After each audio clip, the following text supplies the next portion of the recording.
Welcome to the Fomoshow about TV technology and home theater news. Today's headlines, and you're going to love this, beginning with a survey of over 40,000 people asking them what are they looking for when they're buying a TV. And are you ready for this? It looks like LG Display has already fired the first shot into 2025, challenging Samsung Display, who can put out the brightest OLED TV. They had a prototype at CES putting out 3,700 nits. I know.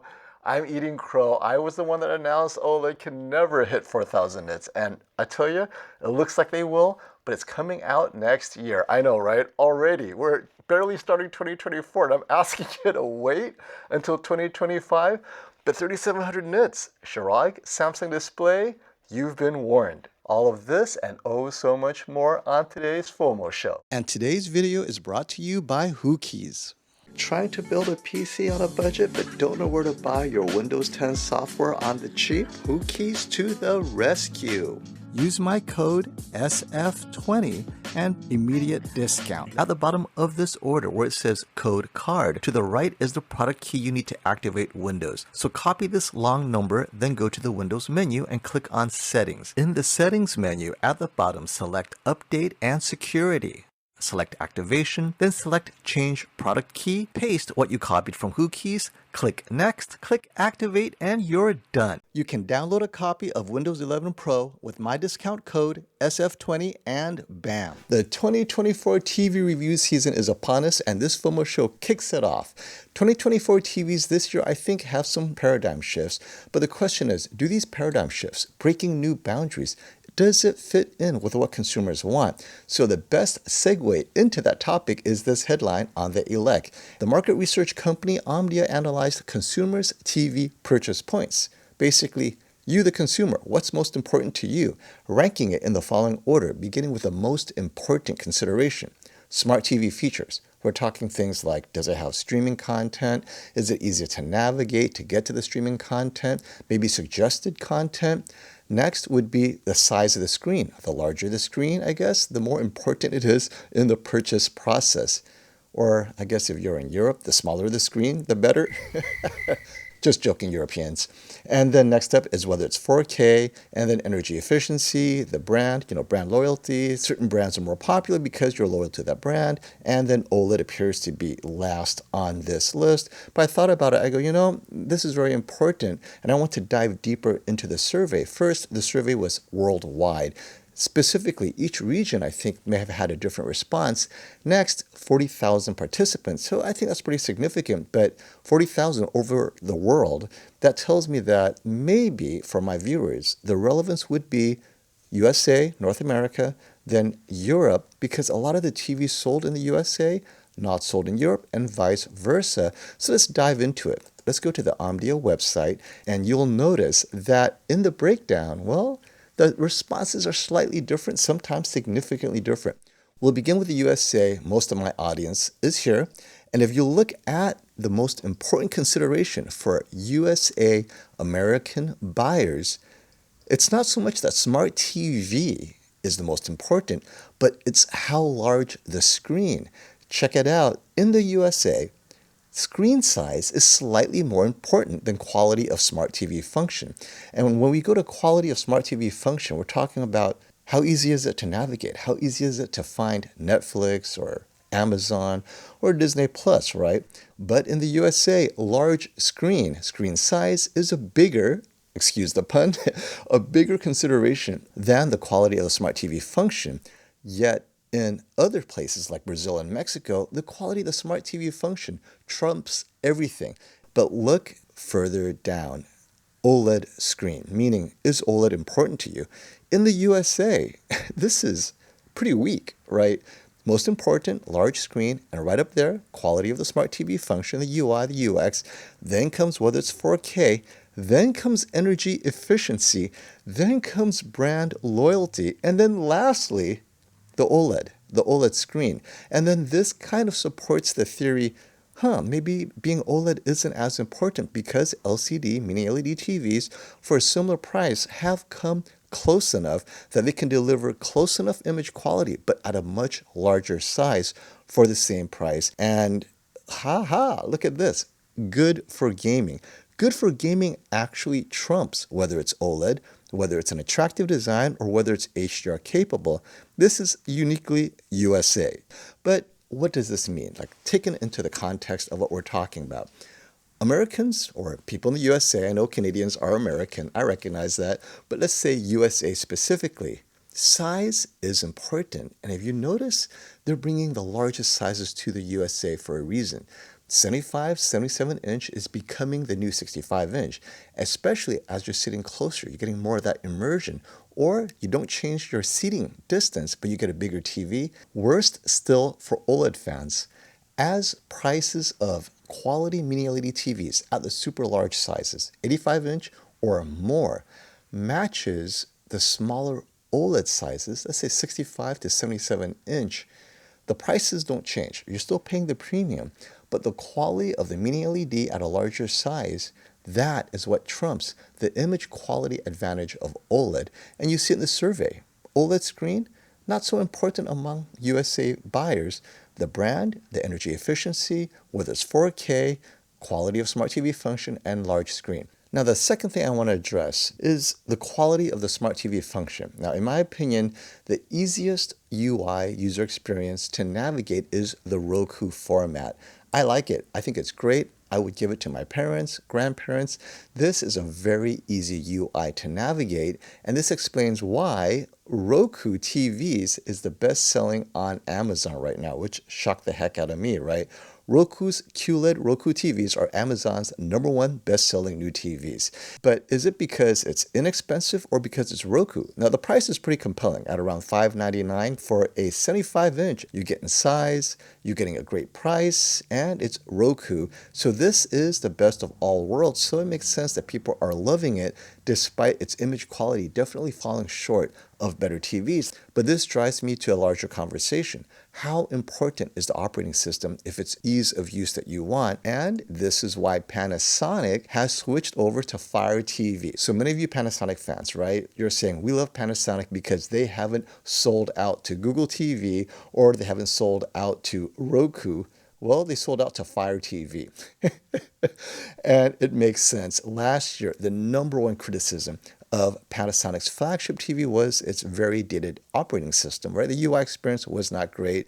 Well, this year they went all in with Fire TV. Yes, their flagship TV will be Fire TV driven.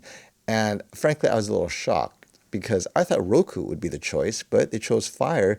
And Fire TV probably has the worst and most oppressive ad delivery platform because it is driven by Amazon. So Panasonic fans, you tell me, are you upset that it's Fire TV, or will you just buy Roku or Apple TV and plug it in and just avoid the OS altogether? And of course, speaking of Panasonic, their flagship is using the latest MLA OLED from LG Display, and LG Display claims that it will hit 3,000 nits. Now, we all know, by this time everyone knows 3,000 nits is what OLEDs are capable of, both Samsung Display's 3rd gen QD-OLED and LG's current 2nd gen MLA-driven OLED. But that's not what excites me. Okay, 3,000 nits, that's so January 2024.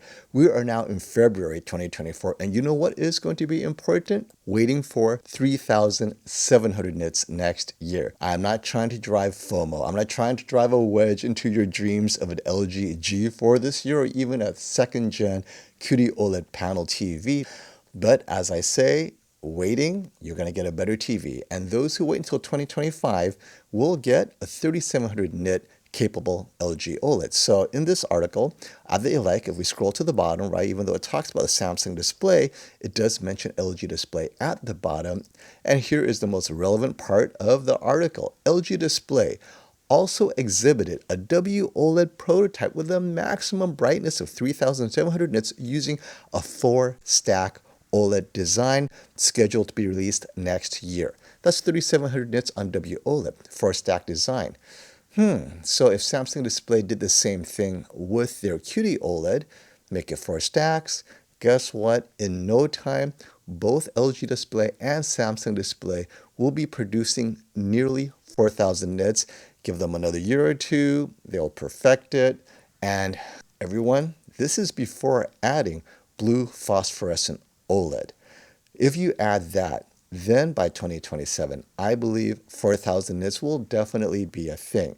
This is crazy, this is awesome, but does it affect your buying decision? Are you going to skip the LG G4 knowing that this is out there? And this is probably why LG and Samsung Display don't like talking about the future. Speaking of the latest and greatest, Sharp Display wants to let you know they're still here, but not with OLED, not with QD-OLED, not with micro LED, but with QD electroluminescent, QDEL, whatever they want to call it. Basically, it's taking the quantum dots, making it a self-emissive RGB pixel, right? So red, green, blue, each pixel is quantum dot. Each one energizes, makes its own light, and it will be superior to OLED because no organic material, so it's not going to decompose over time in the same way or with the same ease. And it should have a wider color gamut than quantum dot OLED, which means for color graders and creators, this could be the monitor to get. But as a TV technology, can it get bright enough? Now that we know that 4,000 nits will be the future standard for bright HDR, can QDEL get to 4,000 nits? I'm going to ask Sharp team how far away they are from that, what their roadmap looks like at Display Week this spring. But what I know is this: adding more technology to the stack available to consumers is exciting because it pushes everyone to get better faster. No more waiting. And it's great to see that Nanosys and Sharp are working together to put out yet another advanced technology that pushes the limits of performance. In this case, wider color gamut. Speaking of pushing performance, let's move on to what TCL CSOT is doing. Did TCL just solve LCD's viewing angle problems? So if you guys notice, in the past and the present, VA panels, LCD VA panels, great on axis, meaning you're watching straight ahead. It's perfect, it's super saturated colors, it is great contrast. But if you move off angle, you will notice some color loss, washed out colors, the contrast starts to drop. This is the off-axis viewing problem that VA-type LCD panels have had in the past, and this is why that new ADS Pro panel by BOE is so popular. It's similar to LG's IPS technology where off-angle, it preserves color saturation, but some say blooming is slightly worse. Now, with this new technology that TCL introduced, it's called WHVA. It preserves the amazing contrast of VA panels, and off-angle, color is preserved without washout, and blooming is not introduced. This is the future. I love that they're pushing the limits of LCD technology. Honestly, I thought LCD was dead, and I've been saying that for years now, but apparently LCD is serving as an alternative to expensive OLED. OLED prices have not dropped significantly, right? LG Display is doing all it can, and it cannot get prices any lower. Despite amazing yields, great productivity, it is still very expensive. So the Chinese companies are like, wait, rather than raising the prices of our TVs by going to OLED, why don't we focus on making LCD technology better? Not OLED-like, because that's impossible. You're not going to get to total self-emissive image quality, infinite contrast, but close enough. And this is clearly the strategy they're using, continuing to improve LCD TVs. And at this rate, they're getting pretty close. So I'm pretty excited to see it, hopefully in this year's TVs, but definitely next year's TCL TVs. Next up is the resurrection of 3D content. Yes, Disney Plus to start streaming 3D HFR high frame rate movies on Apple Vision Pro. So obviously to really enjoy it, you have to have the Apple Vision Pro, which I got. I should have it in a week or so. I'm really excited to see how good is 3D when you have an actual device designed for immersive 3D watching. Is it going to be a disappointment? We're going to see, but I love that it's ready to go. They're going to have the Avengers. They're going to have Dune. So we're going to see the 3D version of these movies and see, how good is it? They also have a couple of platforms already on board, Disney Plus, Prime, and HBO Max. So this is going to be exciting. I know Netflix is not on there yet, so we'll limit our viewing to those movies and platforms, but still, I think it's a good step. Now, $3,500 is expensive, but if it is popular, then maybe we're going to see more less expensive versions of the Vision Pro by other companies as well, because content consumption, if you're solo, I know this is not for everyone, but if you're sitting alone in your room and you want to fit 100, 120 inches in your room, Vision Pro, AR glasses, those type of technologies are the way to go. And lastly, I talked about this in my earlier shows, but IAMF, which is the new spatial audio standard that is free, license-free, royalty-free, developed with Samsung and Google together, is coming out in 2024 on their TVs, on their soundbars, and it will be available on YouTube, which is Google owned, so it makes sense. Now, why is this important? I think it's important because two reasons. One, I love that it is tied into their AI, which will upmix content so that if the mixer doesn't have time to give you the Atmos overhead effect that you want, IMF will do it for you. So AI upmixing will give you that higher ceiling feel effect. If you have the discrete speakers, or if you have bouncing speakers, whatever it is that reflects off the ceiling, you're going to hear more of it. But most importantly, IMF also separates the vocal channel, so you can more easily raise the vocal, the dialogue. Because sometimes creator's intent doesn't want you to hear the dialogue with all that crazy noise, right? I'm looking at you, Tenet. The movie had a lot of difficulty with dialogue. People complained, and the creator said, no, it was my intent for you not to hear it. People did not like Christopher Nolan's decision to do that, but regardless, you can now adapt it to your needs. So I like the IAMF, they got to change the name. I like the AMF is doing this, and then it also makes it easier for other companies to go, we have choices. Like, why do I have to use Dolby Atmos? I have to pay a royalty.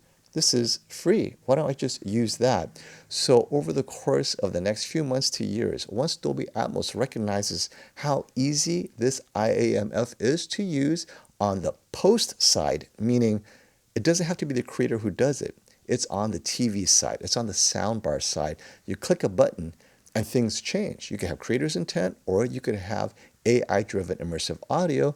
Then Dolby will do the same for their equipment and hopefully not charge too much so you don't have to pay a premium for that feature.